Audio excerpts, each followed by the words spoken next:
Good afternoon. I think 2 weeks ago I was in Italy, and they were saying that heat wave in Europe, especially in Italy, was making Italian people very comfortable, so they cannot have any events during the daytime.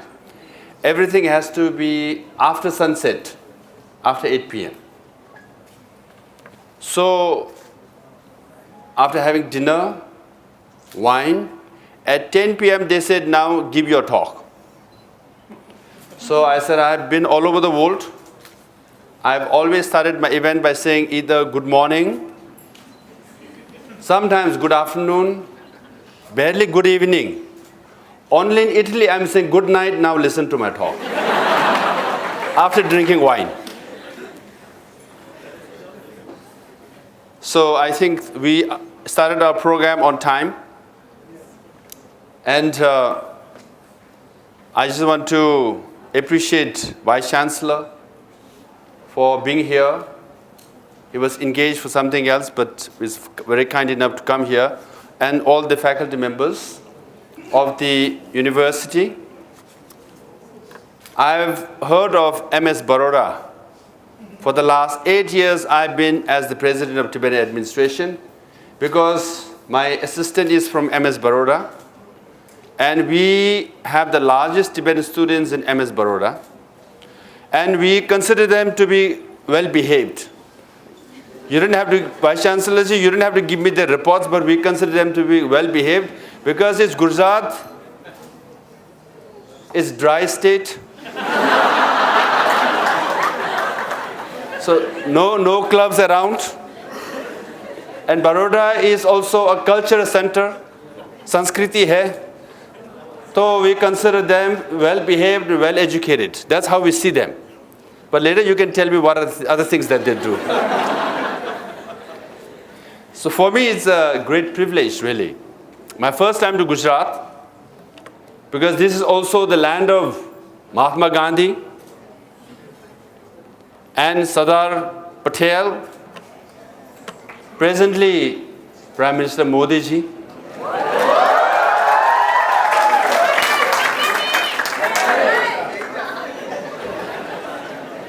अभी नहीं तिब्बत का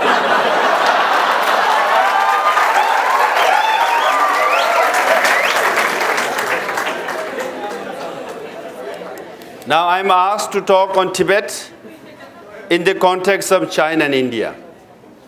And I was told this is a law faculty. I have a law background. Now let me make a case. I'm an extempore speaker, so I just make up things, okay? Let me make a case that Tibet, now there's a lot of charcha going on in India. Make in India, made in India hona chahiye, hai ki nahi? Prime Minister Modi ji says that. But original made in India is Tibet. I'll make the case.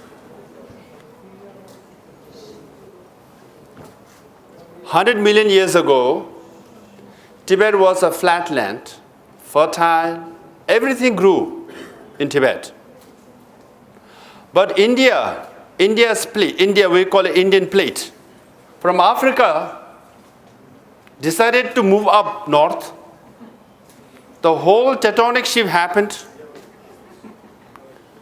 And of all the places, the Indian land chose Tibet. And then kept pushing us up for 50 million years. From a fertile lowland, India has made us the tallest land in the world. It's called roof of the world. We didn't ask for that friendship, or you came to us.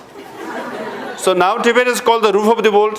Tibet has 100 tallest mountains. Of the 100 tallest mountains in the world, 92 or 3 are in Tibet. All because of India.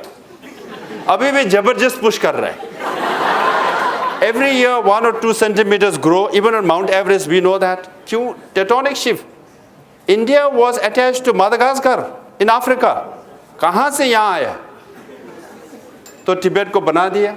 So made in Tibet. And I call it Tibet is made in India or made by India.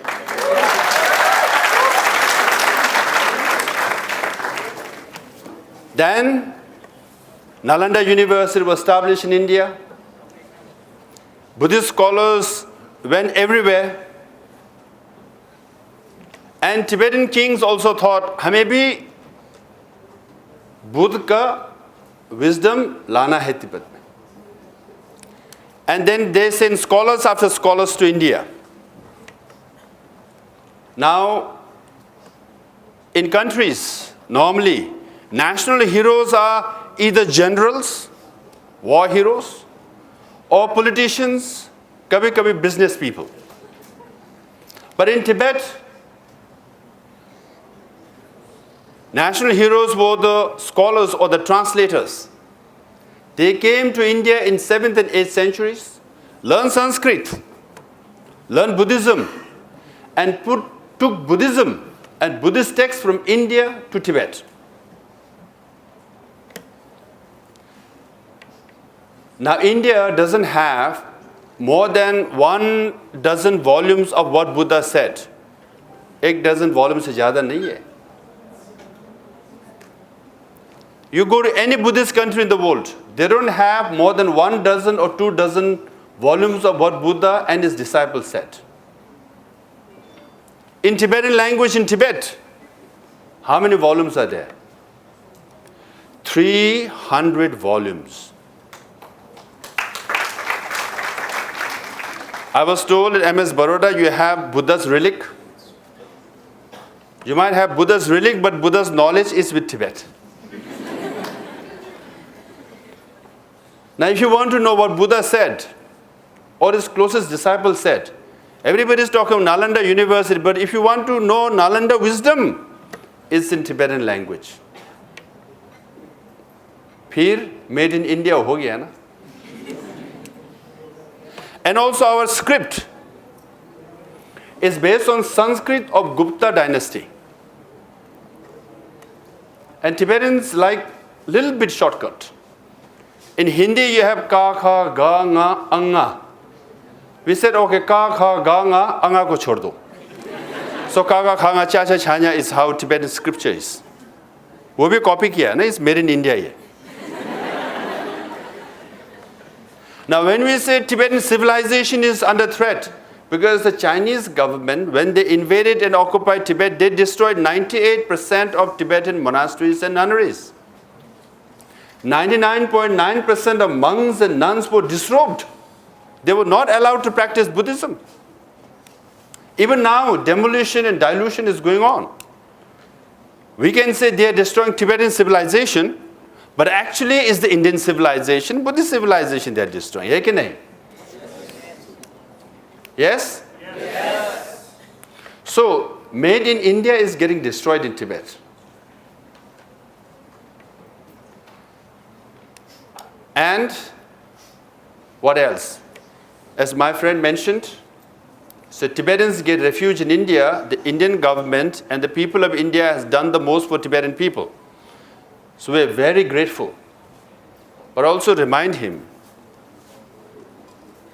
Bhagwan Shiv is seeking refuge in Tibet because Mount Kailash is in Tibet, Mansarovar is in Tibet. Hai ki nahi? So thanks for giving us refuge, but you should be thankful that we also gave refuge too. Now, when Tibet was free and independent, Amarnath Yatra and all the people who go to Mansarovar, Mount Kailash, they didn't need visas. They could go in and out easily. But now you need visas, restrictions. All this happened after Tibet was lost. Now another made in India is Sardar Vallabhbhai Patel ji. Great leader of Gujarat. Hai ki nahi? Give him a big round of applause.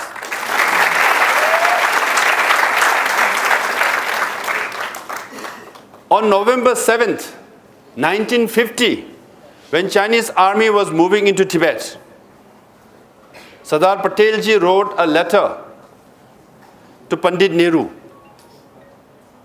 The letter is prophetic. It predicted what will happen to India and all the neighboring countries if Tibet is occupied by China. Everything is in writing. You can Google Sardar Vallabhbhai Patel on Tibet. You can Google. Everything that he said, if Tibet is occupied, India will be under threat. South Asia will be under threat.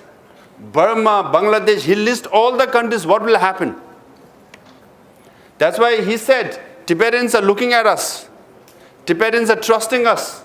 Tibetan wants our help. We must help them now. If we help them now, not only we can protect Tibetan people and Tibet, we protect ourselves. Nothing happened. Chinese army moved into Tibet as per its prediction, because Chinese army came to Tibet. Now, China is very close to South Asia. It extended its hand to Pakistan. It has become the best ally of South Asia. It went all the way to Sri Lanka, all the way to Maldives, all the way to Bangladesh, and also in Nepal. Nepal is under tremendous pressure.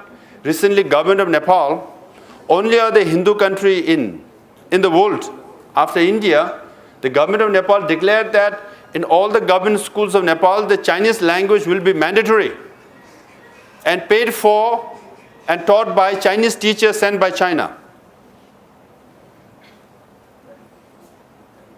So what Vallabhbhai Patel ji said in 1950 was not listened to, and you can see the consequences now. See, another made in India, because Vallabhbhai Patel ji himself said we have to do something. Before, Tibet and India barely had police border, barely police, they were barely police. No military personnel. Now,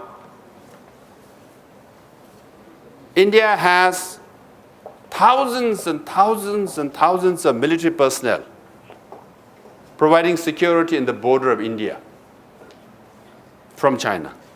Because Chinese personnel also have moved in. Now, Indian government is spending billions of dollars, thousands, lakhs of crores on the defense.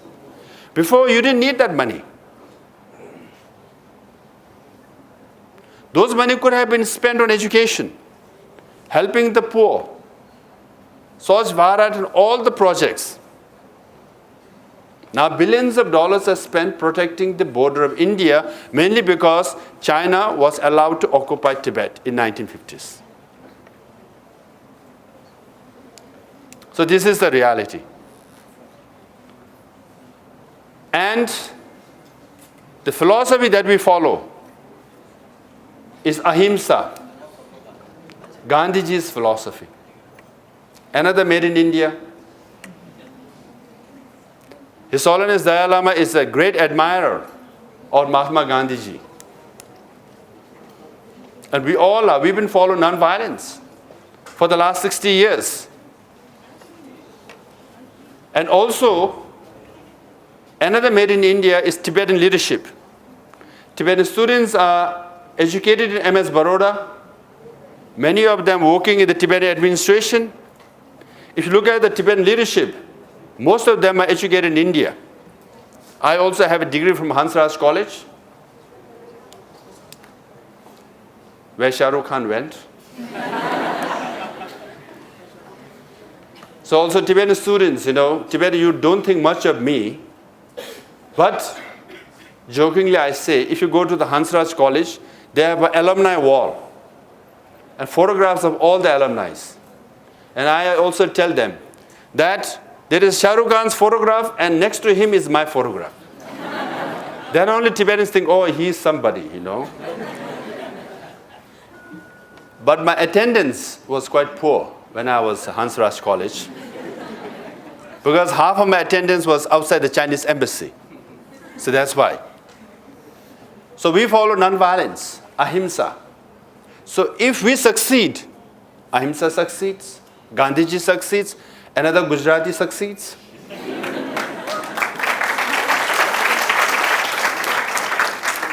If you don't succeed, ahimsa doesn't succeed.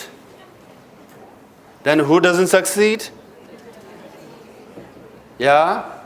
I didn't say that, okay. But we will succeed. Don't worry about it. So,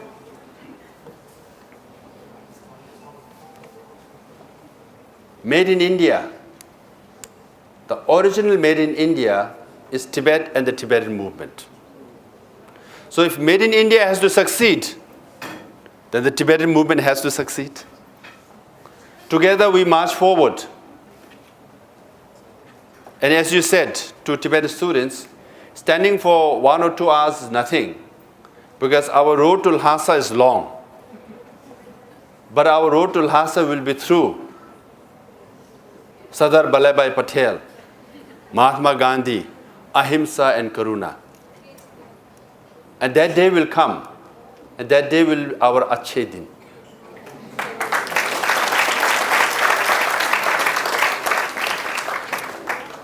Now, if you have any questions, I will answer a little later. But let me say a few words on political leadership and governance also, because I was told that my good friend Ram Madhavji inaugurated it. He's a good friend of mine. And political leadership and governance is very important, because we all want to be leaders. And we all have to be leaders. But then, unless you have a training of some sort, still you can be leader, but you will be better equipped if you have some sort of training. Hence, this diploma training is very good. And they have visited Dharamsala. One of the Tibetan students from here, Ishidawa, was running for a year. And he brought some students from the first batch, I think, came to Dharamsala to see us. And you keep coming and see us in Dharamsala. We'll be proudly hosting you. And I want to congratulate the batch who will be graduating this year and the previous year. Now, as someone, because there are a lot of students, let me conclude by saying, I grew up in a poor family in a refugee camp. We didn't have much, and studied in Tibet refugee school, and went to Hansraj College, and then to Campus Law Center. Then managed to get Fulbright scholarship to do my master's degree at Harvard Law School, and then did my doctorate degree. And then afterwards, and I was told when I was doing master's degree, it's very difficult to get into doctorate degree. After doctorate degree, I was told it's very difficult to get a job at Harvard Law School itself. And I got a job, and I worked there for 7 years. So in 2011, I was elected as the president of Tibetan administration. I left America, I left my job there, and came and worked for the Tibetan administration.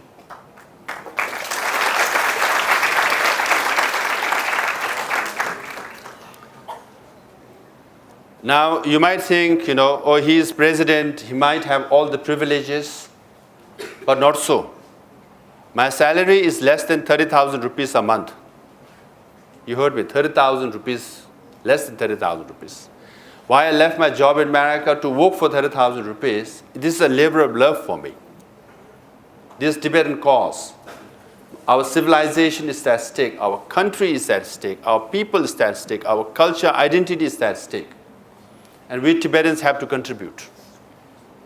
Even now, I fly by economy class. All my ministers take local bus because we want to save money. If I take business class, I'll be spending several $1,000s more, with which I can send some more students to MS Baroda University.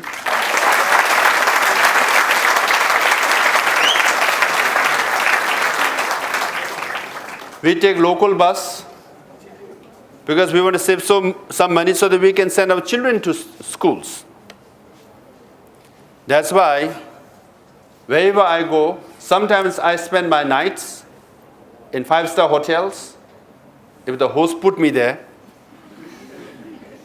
Other nights, I go to Tibetan settlements, 40 degrees temperature or 45 degrees temperature, and there's a creaky bed with a cotton mattress and an old blanket, and there are a few mosquitoes too. I'm still okay. Because you can't complain. When I went to school, we had only dal bhat every day for dinner, nothing else. So that's how I grew up. So wherever they put me up, I say I'm okay. Because this is how the freedom movement succeeded in India. This is how the freedom movement should continue. This is how Gandhiji led his life. Sardar Vallabhbhai Patel ji led his life. And this is what the place where these two great men were from. Should not forget. In life, there will be many challenges. There are a lot of students here. The challenges you must face. In fact, you should embrace challenges. Some people say, oh, there's discrimination, there's inequality, complain. Complaint will not solve the problem. You work hard and you can solve the problem. So there is no shortcut in life. Only shortcut in life is hard work. Einstein was asked, you are genius. How did you become genius? How much of talent you had? He said 1% talent, 99% hard work. So I hope all of you will work hard and become great leaders of India and serve the nation, serve the people well, and make India #1 in the world again.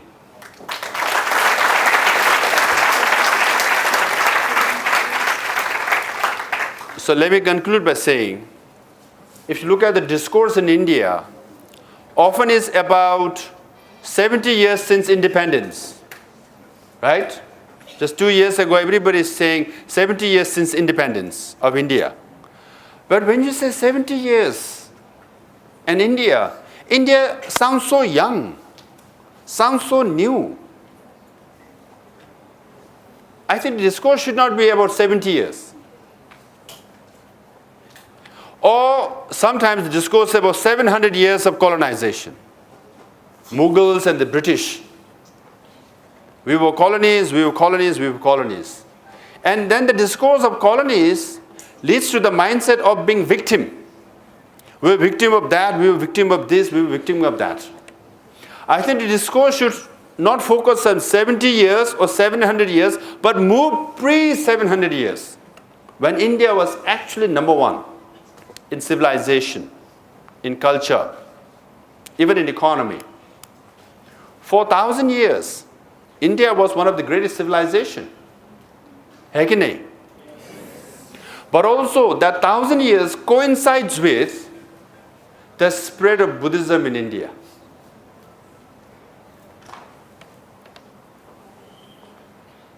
And nowadays, a lot of talk about export of India.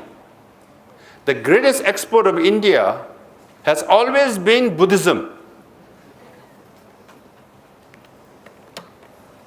At a very low cost. And the highest and the longest dividend abhi tak. For 2,500 years, India is giving dividend from all the Buddhist countries around the world. Why? How much did India spend? एक scholar को भेज दो, Buddhist country हो गया. One people tree, that country is Buddhist. So India's export, the cheapest, but the most return is through Buddhism. है कि नहीं? And these Buddhist countries, there are 150 countries where Buddhism is practiced. 54 countries where a large number of population are Buddhist. 14 countries are completely Buddhist. They all look at India as the land of Buddha. Have tremendous respect. Even in Tibetan scriptures, when we open our scriptures, we start with Om, Jagar Ketu. It's Om in the language of India, or sacred land. This much of respect we pay to this great land. Each Buddhist scripture. But in the land of Buddha, Buddha is a bit forgotten now. So His Holiness Dalai Lama says, I am son of India. India is our guru and I'm your chela. But perhaps the best chela India got, because we have preserved Buddhism. We practice Buddhism and spread Buddhism around the world, even today. So if India wants to be number one, we have to revive the same mindset of civilization when Buddhism was prevalent in India, and India was recognized as number one. So hence the analysis and research and the discourse should be about that 1,000 years, or before that, when Indian civilization was great. So with that note, I want to conclude by saying, as you can see geographically, Tibet was made by India, tectonic shift. Spiritually, Buddhism from India was adopted and adapted in Tibet. We have preserved Buddhist civilization. Our scripture is also made from India. Ahimsa, made not just in India but also by a Gujarati guy called Mahatma Gandhi. Sardar Vallabhbhai Patel's prophecy on Tibet should be remembered by Gujarat. His legacy. And environmentally too, Tibet and India are connected now. Tibet is the source of 10 major rivers of Asia. And after Antarctic and Arctic, Tibet has the third highest reserve of ice. And it's called Third Pole. 10 major rivers of Asia, like Indus River, Satluj River, Brahmaputra River, Salween, Mekong, Irrawaddy, Yellow River, Yangtze River, all flow from Tibet. 1.4 billion people in Asia depend on water flowing from Tibet. How many of you knew that? Brahmaputra is a lifeline for Assam and Bangladesh. It comes from Tibet. Nowadays, water is sold. We got bottles of water. You have to pay. For thousands of years, Tibetans say, "Hamara pani hai, karuna mahakaruna bato, baante raho, baante raho, baante raho." We've been sharing our water with the rest of Asia. And you know, the term India comes from Indus River. Yes? But do you know that 40% of Indus River is the snow and glaciers of Tibet? 40%. So if you go drink water from Indus River, 40% is from Tibet. So you have a school of management and law. The term India comes from Indus River. 40% is Tibetan water. So we have ownership of 40% over the term India also. So as I said, Tibet is made in India, but the India is made by Tibet.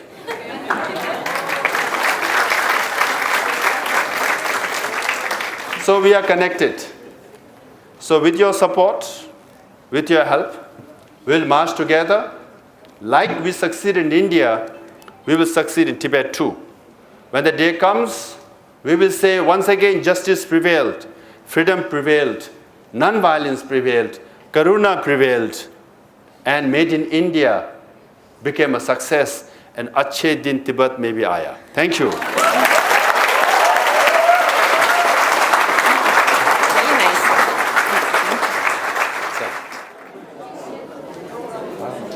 Great.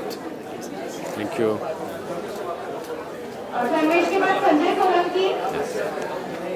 Thank you. Thank you, Ji.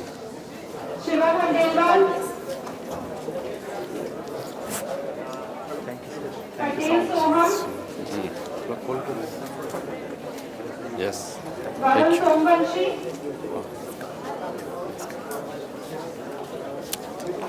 Congratulations, brother. Thank you. Patel Vikas, Chirayu sir.